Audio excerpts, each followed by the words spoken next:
Real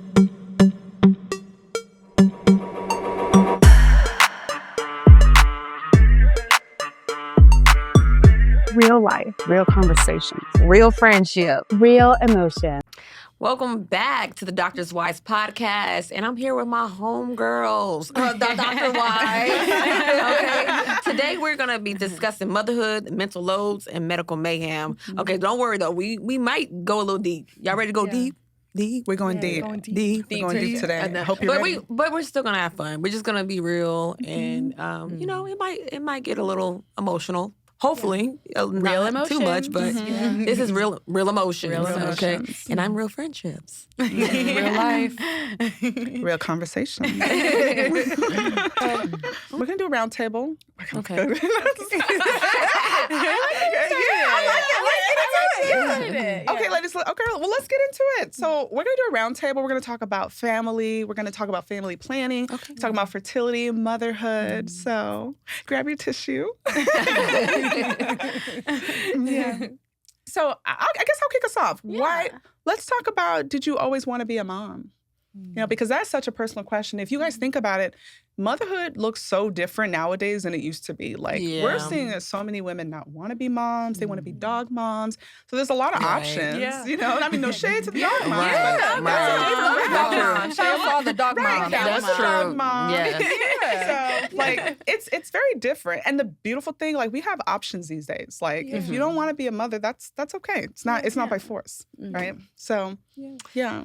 Yeah, I'm not really a dog mom. I had a dog named Bruno, and then we had to give him up because it was just too much on me, and so I wasn't willing to do the work for the dog. Yeah. And so I'm like, but I'm willing to do it for kids. Yeah. And so, we did have to get rid of Bruno. Everybody's wondering, like, what happened to my dog? Oh, we gave him up to the neighbors. But I've always wanted to be a mother. Always. I always knew that. And like you said, motherhood looks a little different nowadays, you know. Yeah. You gotta rebrand. My mom grew up in the 90s, and, you know, I watched my mom, like, go to school. She had me at a very young age. So she was 18. She had me and my sister were twins. And I seen her, like, grow up, go to school. And it's so funny, like, looking back at it, because I was, like, thinking, because my sister likes to make a lot of things from scratch all the time. She's always doing things for my nephew. And I was like, okay. You know, and then I realized my mom, she's like, I taught you how to do that. I said, Mama, nuh-uh. We were home noodles. We was little ravioli and canned goods. You was in school. You was busy. You was a busy mom. My mom didn't have time to be making nothing from scratch. Like, you know, my nephew gets his waffles from scratch. Like, my sister, she takes the time, and she's a stay-at-home mom. And my mom was that at first, but she really had to hustle. I mean, she was being 18 with 2 kids. Well, 3, because, you know, I think by the time she was 20, she had my brother. So 3 of us. Wow. And by the time my dad was 18, it was 4 of us. So I always knew that I wanted to be a mom. I always felt like I wasn't good at anything. You know, I always felt like I never was good at anything. But one thing that I was good at is, like, bringing family together, being that rock, you know, just always been so helpful and nurturing. I've always had that in me. And that's the one thing that I want out of life is being a mother. It's beautiful. You know? Wow. And it will happen. Yeah. I can be broke. And, you know, like, that would make me sad. But the fact that if I couldn't be a mother, that would make me, you know, really, really sad. Yeah. Well, that's deep. Yeah. That's very deep. Like, that's, you know, I've always, you know, I seen my mom, the way she poured into us, and she made a lot of sacrifices. Right. You know, just watching her go to school and do what she had to do. And then also my father, I grew up with my parents. Yeah. And so, you know, I learned a lot from them and their mistakes, you know, especially my mom, like, you know, trying to just be that mother. And I even look back on things like, Mom, you could have did that a little differently, you know, having honest conversations, you know, especially, like, as you get older. You used to wear them clothes, and your mom used to dress you up, and as you got older, your mom, where are you going with that? You ain't supposed to be wearing that. And I'm like, wait a minute, I don't know why I used to wear this, but I'm developing. Right. You know, and so, like, you know, I was like, I called my mom. I was like, Mom, you could have did a better job explaining that. I was, like, developing. You didn't want other people, like, lusting after me, you know? I love And so this journey, you know, this journey to motherhood, it's been up and down. Of course, being a twin, you're compared you know, you're compared to another person all the time, you know, and it's like, okay, she's married. Why are you not married? Okay, she's pregnant. What's going on with you? And that can be very difficult. And I think that that's where me and Gregory have been able to relate because we're both twins. Wow. Yeah. And so it's been a difficult journey going through the IUI. You have these expectations that, you know, you have these expectations. You try to plan out your life in your head, and you're saying like, okay, by the age of 23, I'm going to get married, and then 26, I'm going to have my first baby and all this. But it doesn't always quite work like that. You try to, and it's hard. You know, that's the one thing that you don't have control over. And I was very shocked that I didn't have control of my life like that. Like, it was very disappointing.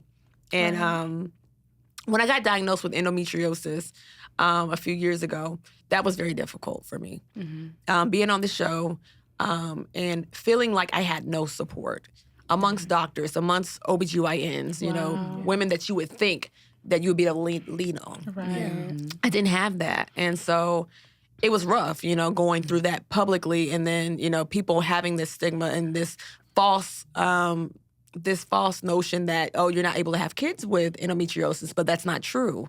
You know, and whenever you're diagnosed with endometriosis, the only way to diagnose it is through surgery.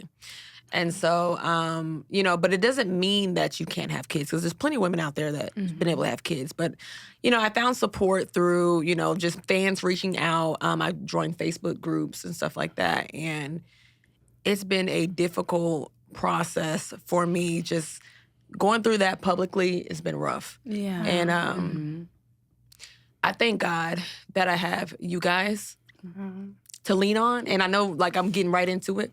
Getting emotional. But it's been a difficult time. It's been a rough time.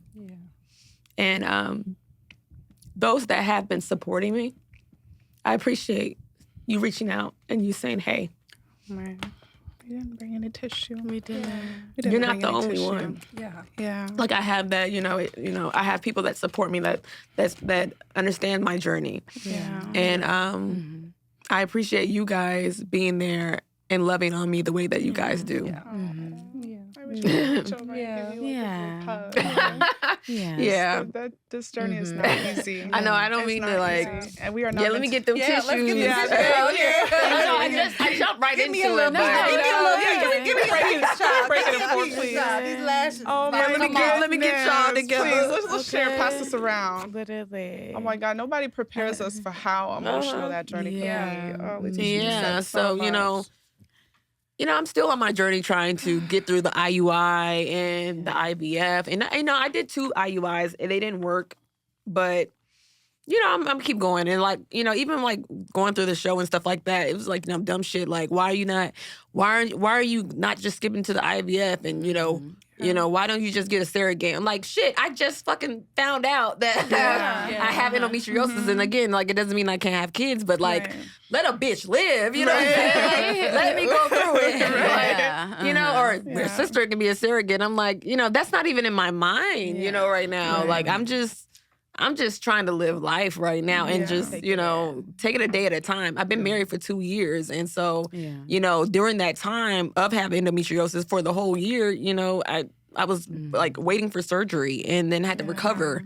So, I mean, hell, it's only been like a year that I've been able to, you know, actually actively try, you know, especially while my husband's working a busy schedule, working at the hospital. And, you know, he's working at the hospital. He has his own practice. And, you know, shoot, you know, Gregory ain't no damn spring chicken. Yeah, but I get that thing rising. Hello. Oh my God. Period. Oh But my God. you know, it's been a journey, and with the IVF, I started it. And then I had to stop it because I had to go to Belize for my friend's wedding, so I had to put it on pause. But also, like, I think that, like, I've been trying to get my mind right mentally. You know, I was like, you know, let me just pause for a second and get my mind right, and you know, work on our relationship. We're just getting off the show, and you know, we want to make sure that we're good in a good place. And so it's just been a, you know, it's been a crazy journey to motherhood. But you know, looking at my sister and seeing her be a mother, and like just seeing how. Well, I remember Isaac one day, the way he looked at her, and he put his her head was on his lap, and then he put his hands on top of her head. It was just like he was just so much in awe, and to have that will be the best gift that I can ever have. It's gonna happen. It It's is. gonna happen. It is. Yeah. Wow. Absolutely. It is Thank you for sharing that. Yeah, see, so seriously. vulnerable. Yeah, we definitely appreciate that. And that's why I truly believe that God brings people in your life at a certain season for a certain reason. And we are so happy to be a part of this journey because we know this journey is not easy and we're not meant to do this thing by ourselves. Being a mom, going into motherhood, you need community. Like we're living in this day where people are glorifying antisocial behavior. Yeah. I don't want to hang out with people. I'm at home. I'm on my phone. And that might be good for you. But when you become a mom, you need that community. You absolutely, because you never know what kind of rough patches you're going to go through. So having that support going through it, like Letitia just said, you absolutely need it. Because you just, there is so much. It's so much. So I guess I'll go next. Going into motherhood, I knew that there were so many things that I needed to unsee and I needed to work through before becoming a mom because we don't realize it, but we carry around, it's like we are like a car. When a car drives through traffic, when it gets to its destination, it has rocks, it has tears, it has a lot of like bumps and bruises, and we have that, and we pass that on to our kids if we don't work through it. So for me, growing up in an African home, I had to like unsee some things. Like you can have kids, but speak gently to them and speak kindly to them. And your kids and you can have a relationship. It's not always just talking down on your kids or telling them what to do, but you can grow with them. And I always knew when I became a mom, when I was a kid, I always wanted to be a mom, but I was like, I don't want to be the kind of mom that I've seen. And the kind of mom that I see on television, the type of mom that is unhappy, because we have to be honest, like motherhood comes with a lot of sadness. It comes with a lot of burden. It comes with a lot of work and sacrifices. And I knew that I didn't want to be that kind of mom. I was like, I want to be a different mom. I want to be a completely different mom. And I know I wanted to be supportive towards my kids. I want to give them that emotional support that I don't feel like a lot of African parents are capable. Yeah. And I don't blame them. To be honest, where we come from is rough. So you need that thick skin. You need kids to be strong. And I get it. They want us to be smart. They want us to be ambitious. But sometimes you just need that emotional support. You need to be able to call your parents and be like, hey, what do I do about this? And not feel scared going to them. And I always wanted to be that mom that I'm my kid's first go-to person. So for me, I had to unsee that stuff. I had to work through things like being nervous about kids because it's a whole person you have to deal with. And I remember when I became a mom, I looked at my baby and I was like, I'm responsible for you. And that in itself, like, that brings a lot of like panic. So you have to, I knew I had to grow in my faith when I became a mom because I couldn't be with them every second of the day. I couldn't always protect them. I knew I needed to learn to like count on God and rely on him and know that my kids are in good hands even if I'm not around. Like, guys, it took me time to like let go, like work with a nanny, trust people and be able to hand some of that off because it's just so much stuff that I've seen in my life and it's that distrust. But I had to learn that like it takes a village and you're not supposed to do it all by yourself. So for me, it's like motherhood will really make you like work on yourself and realize like a lot of the trauma that you come with. And for me, it's like, I also didn't want to be that sad mom because I saw a lot of sad moms before I was a mom. And I was like, I don't want to be that. I want to still take care, do the things that I love, keep my hobbies. And I feel like you need that. I feel like sometimes it's so easy to make a mom feel like she's selfish because she has her hobbies, she has her life, she goes out with her friends. But you need that. You need that balance. You need community. You need friends. You need hobbies. Like your kids can't be your everything. And I'm learning that it's okay. Don't feel guilty. I was telling you guys the other day when we were on the phone, I'm like, it's a beautiful day. I should probably be out, kid. And I'm like, you know what? It's okay. It's okay to have some things that you keep to yourself. But this journey, like Letitia said, it could be emotionally draining. And that's why I feel like the best thing I've done for myself is build up like my tribe on my way to becoming a mom because you absolutely need that tribe. This is just not something you can do by yourself. True. Yeah. Wow, that really resonated. Everything that you said. the trust and just working on yourself and the letting go because of your own childhood trauma or things that you saw. Yeah. Mm-hmm. Yeah. I know. Journey to motherhood. Is the next one.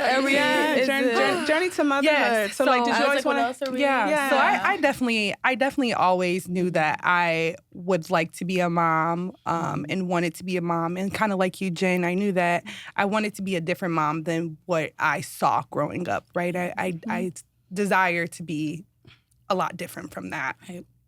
And so I feel like I'm at a space where I'll be 35 in September, and I've been married for almost 6 years and together for 9. So a lot of people are like, well, why haven't you given the baby? Where's the baby? Like there's a lot of like pressure and expectations of like producing a child or an heir. And you know, the honest truth is we've had a lot of setbacks, right? So like when you go through med school, when you go through residency, like you don't want to, I mean, shout out to the people that do, but we did not want to have a child during that time because it just was hectic. And so we got married and we wanted to make sure we really liked each other. We didn't jump right into it, you know, and now we're here in Atlanta, we're more stable. And so I just feel like the pressure is getting worse. And so I definitely feel like I'm out of time.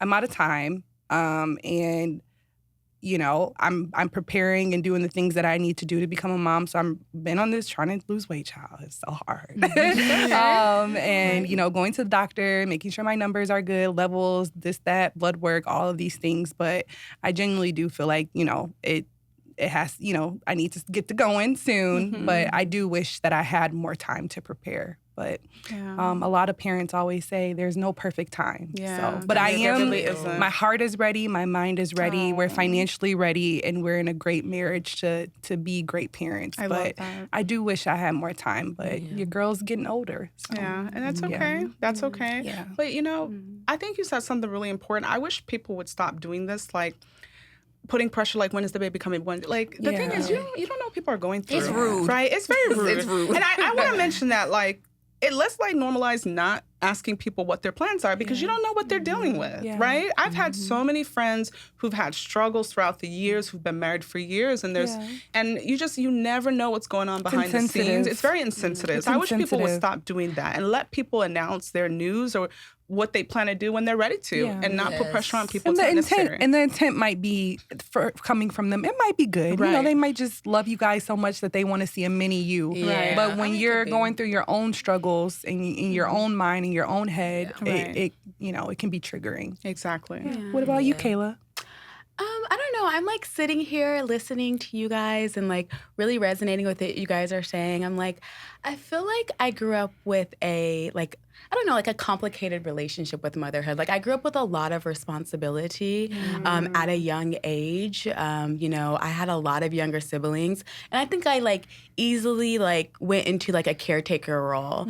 And that's pretty much what I feel like I've been doing my whole life. Like even like as a psychologist, like and listening to people and like offering them that nurturance and guidance. And so I know that motherhood is something that I could see for myself.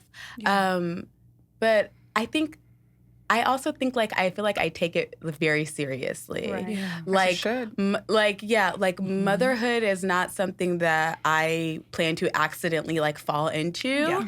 But rather it's something that's like very intentional. If I were to become a mom and like there needs to be a certain type of situation set up, a certain type of life, like stability and structure that I feel like I would need to thrive as a mom. And I feel like right now, like Jay and I very much are in like a building stage of our lives. Like, you know, I mean, we're not even married yet. So like, first, like we need to get married. Step one. So like getting married, but we've talked about children and what that looks like for us. And I think that we're both on the same page where like we see children in a certain type of setup, and until we have that setup, then it's just going to be us. And I think that that's okay for right now. That's totally fine. I think you brought up a really good point. I love what you said about parents parentifying. I think that's the term they're using, their children. And what people don't realize what that does is it makes you feel like you've already been a parent. So now's your time to live your life. And like you, I had that experience being one of the older siblings. I had to care a lot for my younger siblings. So like Gabby, I got married and the last thing on my mind was making a baby. I wanted to live my life because I felt like I'm finally grown. I'm out of the house. It's like my kids are out of the house. When in reality, like those are your siblings, but still it's like you want to regain that childhood that you lost being somebody else's free unpaid nanny. So parents, stop doing that.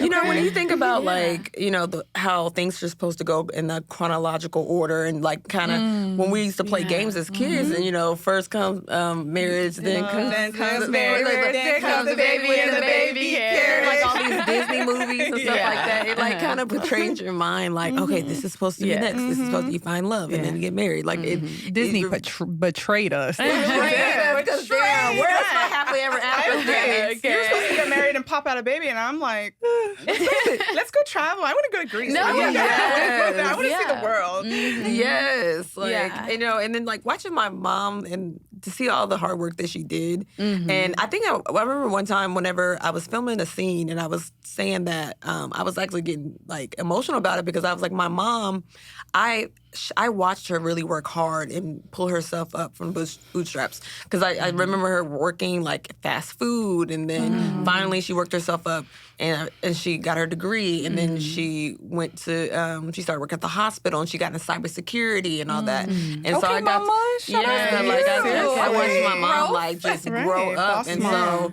And she worked so hard. And I know back then we didn't have money. She wasn't able to, you know, get like a maid or anything like that. And so now that I'm in the journey of my life and I'm married to a doctor, I think I felt guilty for having access to those things. Right. Yeah, I felt like it was like it's like a guilt that was on me. I was like, you know what, I don't feel right because my mom didn't have access to this. And this is why whenever I'm out with my mom, I try to give my mom anything that she wants.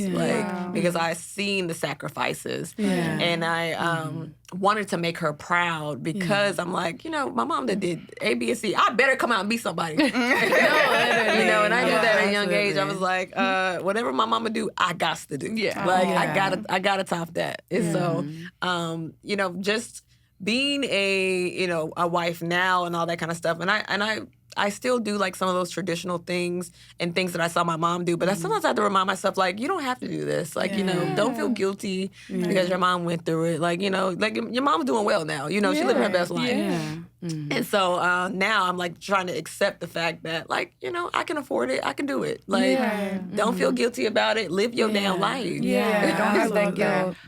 I love what you said about guilt because that will get you all the time. Like you know, and especially like being a mom, guilt I feel like is just one thing that just hangs over you. I remember the first time I hired someone to clean my house. It took all of me because, you know, I was growing up in an African home and you did things by yourself. Like my parents wouldn't even let us run the dishwasher. They're like, that's for lazy people.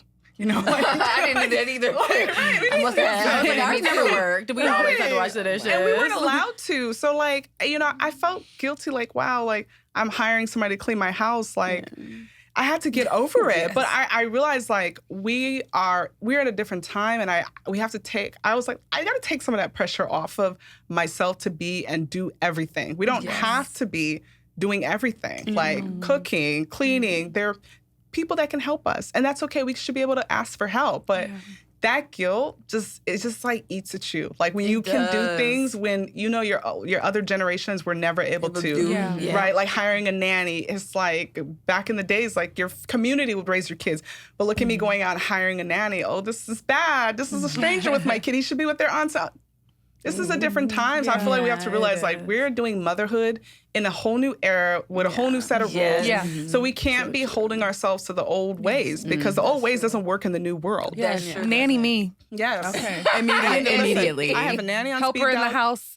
Cleaner. Me, a night doula. Right. Night doula me. And don't feel guilty. You know, I remember becoming a mom thinking like, oh my God, okay, I have to do this, I have to do this. But I realized like, who loses at the end of the day? If I'm tired, if I'm burned out, I'm good for nobody. I not even yourself. Exactly. So like, I've had to let go of the shame of hiring a nanny, feeling bad when somebody comes to clean your house. Like, these are the things that are going to help you have a better life. You having a better life is good for everybody around you, especially your husband, because Yeah. Listen, Yeah. parenthood would take a yeah. toll on you and your spouse if you're not planning well. So I love when I hear people are like, oh, I'm going to wait, I'm going to do. Please do that. Build your foundation, build your home, because it's a new beast that will come and just like rock the boat. And if the boat is not sturdy, Lord help you.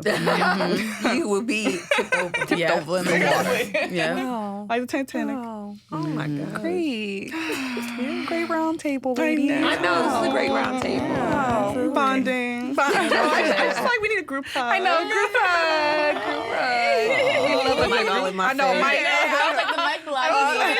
I'm hugging you. All through the mic. Yeah. Okay, ladies. I want us to tap in with each other, of course, do a little mental health minute, because I think a lot of the things that we're speaking about is just like the different experiences that women have, like through motherhood, pressure from society to have children, cultural expectations, gender expectations.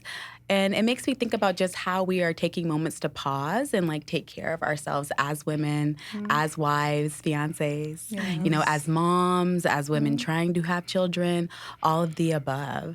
So yeah, like how are we resetting? How are we pausing? How are we holding space for ourselves? Yeah. I would say, like, I recently joined the gym. You know, I joined this athletic club, and you got to come with me, I Kayla. did. It was really It was so fun. nice. I loved it. Yeah, and so just being around, like, my girlfriends has been very, like, it's been great. Like, you know, that's my mental health. Like, when we went to go to the athletic club, I was like, come on with me. I was so excited to just have a friend just to be there with me. And then we went and we got in, well, what did we do? We went to do racquetball. Yeah. We played racquetball. That was fun. And then we got in first the time. steam room. Yep. Got in the steam room. I showed her around. That was also my first time in the steam room. I was Right. like, I was like, girl, we got to get in. This is the bougie stuff that you're supposed to be doing. Get into it. Or yeah, then we got in the jacuzzi. Yeah, like, and then we doing sat by the pool. everything. We were. And then we We all get around. the invite. okay. And then we went to go get oysters at CNS, the charcoal oysters. I love Like it. that was such a great day. Yeah. And like by the end of the day, me and Kayla, we was ashy. we was ashy. We threw them clothes on and we was like, okay, we just gonna go to CNS, girl. It is what it is. Like we ain't got time to go home and get changed. And that was just such a nice moment. Yeah. Like I've been you really got to have like a self-care type of like a self-care plan, and so that's like one of my things, like just to hang out with friends. And it ain't got to be super, I ain't got to get dressed up. I could just be chill as I could be and just do something small, like sitting on the back porch and just eating good food and talking shit. Yeah. That is like really mental health for me. Like it's chill. It's talking shit. Yeah. And people watching. Yeah, people watch. I like the people watch. I love that. You know, that's how I decompress, and that's my mental health. Yeah, I agree. I feel the same way. Like, again? I feel the same way. Like spending time with like my friends, spending time with family. Like that's my way to reset always. Like my friends never drain me. My family never drains me. You know, Must I be enjoy. nice. I enjoy being around like my niece, my nephew. I enjoy like being able to smile, laugh, and just like, you know, be girls. Just be yourself without like having to be, okay, put together and put on. You know, I feel like when we have real conversations, when we yap and when we people watch and kiki, like we can just like be ourselves. And that's like the biggest like pause and reset for me. Yeah. That's beautiful. Yeah. I love that. I would say mine is, it's actually a rule I created for myself when I became a mom, was say yes to help all the time. Yeah. Don't make any excuses. Don't try to be superwoman. Say yes. So I have a rule. Anybody offers me any kind of help. Hey, Jen, can I do? Yes. Hey, Jen, I'm going to say yes. Yes. And I just continue to say yes, because everything they take off of my plate, that's time that I can pour into myself. I can rest.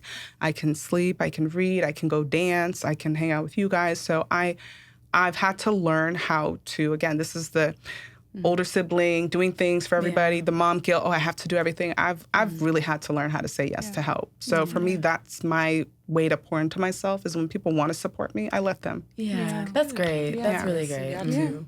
Yeah. And I think I just resonate with everything that everybody said. And then just being intentional about happy time, right? Just taking a pause to like, I go color. Like I'll go sit on my floor and I have a princess coloring book and crayons and pencils and I'll sit on my floor, put some music on and color. Like, and it's that's great. So cute. It resets me. So yeah, everything that you guys said, but that's been like my little hobby. It's called do 30 minutes of joy. Right. I love that. I love that. Putting it on the calendar. I love it. It's so intentional. Yeah. Well, invite me I the love next time that. you color. Okay, Hello. we'll have a coloring day. I literally love that. I love it. So we want to take time to shout out a DWA member of the month. So this is someone who's been constantly showing us love, and we appreciate. Let's just say, like, we love the girlies that show love because there's so much hatefulness out in the world today, and we need to like give people their flowers. I'm a big fan. Like, give people their flowers whenever they can, while they can smell them. So I want to shout out somebody who has been giving us our flowers. So their handle is How Why See It. So it's how_Y_C_id. And I'm going to read one of her comments because it's so sweet. It's going to make our day. Okay. I need Doctors' Wives of Atlanta to be a YouTube series of brunch, couples dinners, charity work, girls trip, and couples trips. No drama, just pure fun, because I would love to watch.